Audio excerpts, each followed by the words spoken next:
देव दीपावली का दिन हो, 7 पुष्प, कितने फूल, 7 पुष्प अपने घर के पास में, घर के अंदर जो मटका होता है, हंडा होता है, पानी का बर्तन होता है, रसोई घर में जहां तुम पानी भर कर रखते हो, 7 पुष्प को उस स्थान पर रखिए देव दीपावली के दिन।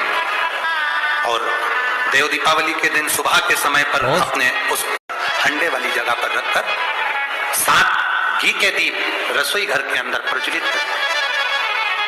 7 दीप की पूजन करिए और पूजन कर कर वो 7 पुष्प जब दीप ठंडे हो जाएं, पूर्ण तरह से आनंद के साथ सुबह के समय जब आप पूजन कर लें, उन 7 पुष्प को दिन भर में से कभी भी देवाधिदेव महादेव के दरवाजे पर, शिव के दरवाजे से मतलब है शंकर के ऊपर, अगर शिव के मंदिर नहीं जा सकते तो बेलपत्री के नीचे, बेलपत्री के नीचे भी नहीं जा सकते तो पवित्र नदी के तट पर, या पीपल के वृक्ष के नीचे, या आंवले के वृक्ष के नीचे वो 7 पुष्प को अपनी कामना कर कर लक्ष्मी प्राप्ति के लिए कुछ देर रख दें। रखने के बाद एक पुष्प उसमें से वापिस बाबा से कुबेर भंडारी का भंडार भरने के लिए लेकर आए, उसको अपने पास में रख कर देखना, अगले साल जब देव दीपावली आएगी तब तुम्हें याद आएगी कि बाबा ने भंडार भरा, खाली नहीं रखा। 7 पुष्प 7 दीप सुख देने वाली देव दीपावली का वर्णन कल की कार्तिक की पूर्णिमा के दिन जो व्यक्ति किसी जलाशय पर, नदी, तालाब, बावड़ी, कुआं, जहां भी जलाशय हो उस तट पर जाकर दीप लगाएगा तो उसने जो 3 दिन दान करा है उसका पुण्य उसके खाते में लाख गुना होकर चला जाएगा। लोग इसको देव दीपावली कहते हैं क्योंकि वो पुण्य लक्ष्मी जी चुरा कर लाई थी और इतनी दीप उत्सव मनाया गया था लक्ष्मी जी के लिए कि वाह रे लक्ष्मी वाह, तूने जगत का कल्याण, तूने जगत का उद्धार कर दिया। इसीलिए दीपावली से ज्यादा महत्व देव दीपावली का। कार्तिक पूर्णिमा, धनतेरस, रूप 1400, दिवाली पे तुमने कितनी भी पूजन करी हो, कितना भी दिया लगाया, और उसका जो पुण्य है तुम्हें मिलेगा तो कार्तिक पूर्णिमा के दिन मिलेगा, जब तुम दीप दान करने किसी नदी, तालाब, बावड़ी, कुआं, तालाब पर पहुंचोगे। वहां नहीं जाओगे तो पीपल के पेड़ के नीचे, वहां नहीं जाओ तो आंवले के पेड़ के नीचे, पर वहां दिया दान होना चाहिए। और कई लोगों का नियम है साहब, आज भी कार्तिक पूर्णिमा के दिन दीप दान करते, दीप दान। नदी, तालाब, सरोवर, कुंड, बावड़ी, कुआं, जहां पानी होता है उसके घाट पर लोग दिया दान कैसा करते हैं, सारी फुलझड़ी, फटाका, मिठाई का डब्बा, इनका जो खाली खाली डब्बा बच जाता है खुद तो खा जाती, और जो बचा हुआ खाली डब्बा होता है उसको इकट्ठा कर करके रख लेती, फिर घर में चावल समर्पित करिए।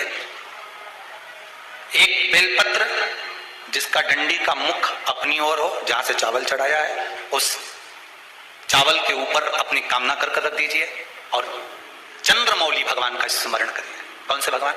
शंकर भगवान का सर्वश्रेष्ठ सुंदर नाम है चंद्रमौली।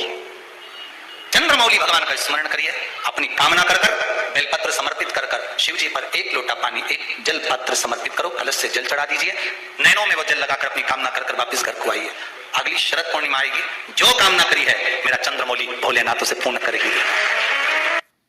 होता है एक पीला चंदन होता है, 2 तरह का चंदन होता है।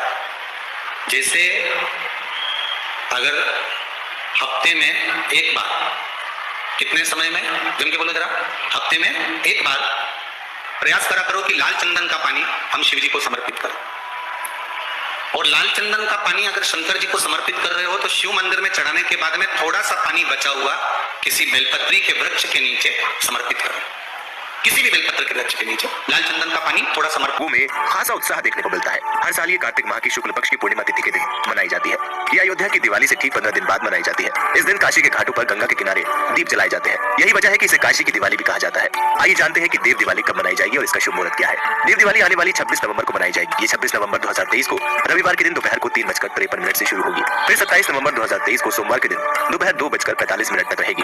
देव दिवाली की पूजा करने के लिए शुभ मुहूर्त शाम 5:08 मिनट से 7:47 तक रहेगा। ऐसे में ये भी जान लेते हैं कि देव दिवाली पर पूजा कैसे करनी चाहिए।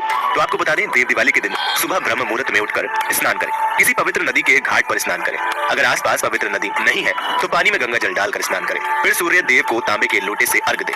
एक चौकी पर पीले रंग का कपड़ा बिछाएं। फिर पूजा का संकल्प लें। पहले गणेश जी की पूजा करें, फिर भगवान शिव और विष्णु जी की पूजा करें। इनकी आरती करने के बाद मेवे मिष्ठान का भोग लगाएं। शाम को पूजा मुहूर्त के दौरान नदी के तट पर घी का दीप जलाएं। अगर घर में है तो शिव मंदिर या किसी देवालय में दीपदान करें। फिलहाल इस वीडियो में इतना ही। उम्मीद है आपको ये जानकारी पसंद आई होगी। वीडियो को शेयर करें और चैनल को सब्सक्राइब करना बिल्कुल न भूलें। दीपावली के बाद में जो कार्तिक पूर्णिमा आएगी, उस कार्तिक पूर्णिमा के दिन जो किसी जलाशय के पास में जाकर, नदी, तालाब, कुंड, कुआं, किसी जलाशय के पास में जाकर अगर एक दिया लगा देंगे तो उसको तीनों दिन का पुण्य फल 1000 गुना होकर प्राप्त हो जाएगा। 1000 गुना। इसलिए हमारे यहाँ पर दीपावली को तो केवल दीपावली कहते हैं, पर कार्तिक की पूर्णिमा को देव दीपावली कहते हैं। कौन सी दिवाली है? जम के बोलो जरा।